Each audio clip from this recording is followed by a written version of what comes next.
بات ہے مگر کوئی بات نہیں، اور دور ابھی باقی۔ نئے ستاروں سے خالی نہیں سپہرے کبوت، سپہرے کبوت کہتے ہیں نیلے آسمان کو، تو کہتے ہیں نئے ستاروں سے یعنی نئے وقتوں سے خالی نہیں ہے جو یہ آسمان ہے نا، یعنی نئے وقت ضرور آئیں گے۔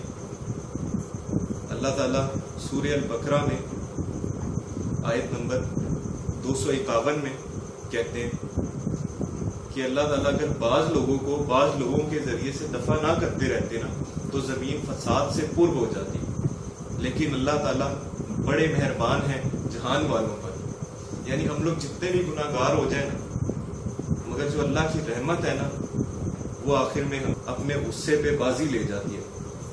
اور یہ حدیث قدسی میں بھی یہی ذکر ہے کہ اللہ تعالیٰ کہتے ہیں کہ میری جو رحمت ہے میرے غصے پہ حاوی ہے، یہ صحیح بخاری کی حدیث ہے۔ اگلی جو نظم ہے اس کا نام ہے عالم نو۔ عالم نو کا مطلب ہوتا ہے نئی دنیا۔ کہتے ہیں زندہ دل سے نہیں پوشیدہ ضمیر تقدیر، خواب میں دیکھتا ہے عالم نو کی تصویر۔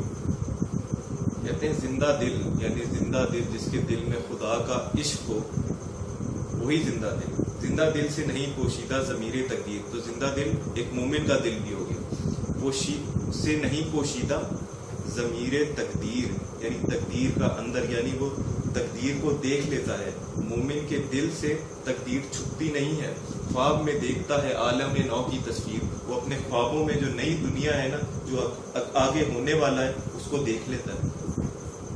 اور یہ بھی صحیح بخاری میں حدیث ہے جلد نمبر 9 میں، جس کے اندر وہ بتاتے ہیں کہ نبوت کا جو ایک حصہ رہ جائے گا نا وہ سچے اچھے خواب،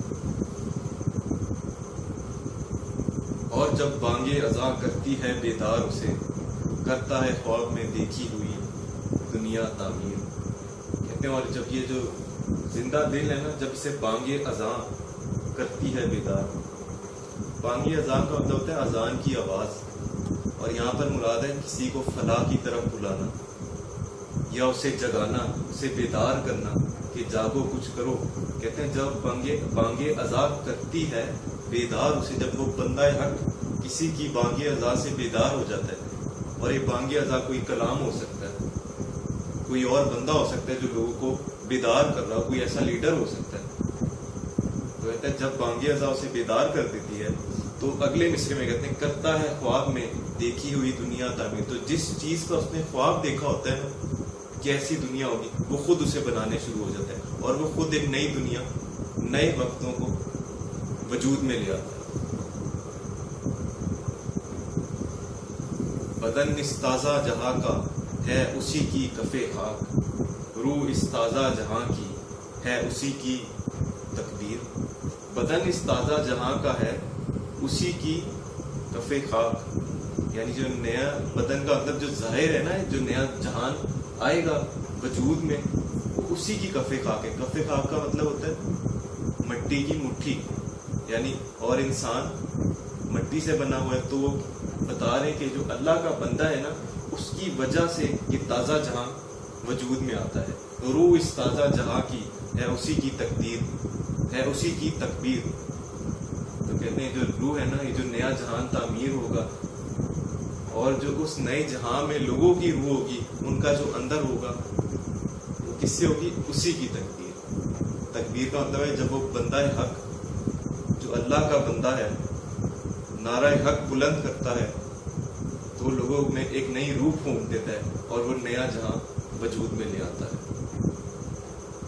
اقبال کو ہمارا پڑھانے کا مقصد یہ ہے کہ نوجوان خاص طور پہ نوجوان سیاستدان اس سے فائدہ اٹھائیں اور اس پہ عمل کریں،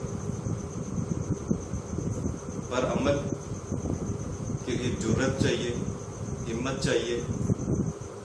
علامہ خود کہتے ہیں نا اگر جواں ہو میری قوم کے جسور و غیور، کہتے ہیں اگر میری قوم کے نوجوان جرأت مند، جسور کا مطلب ہوتا ہے جرأت مند، او غیور کا مطلب ہوتا ہے غیرت مند، تو قلندری میری کم کچھ سکندری سے نہیں۔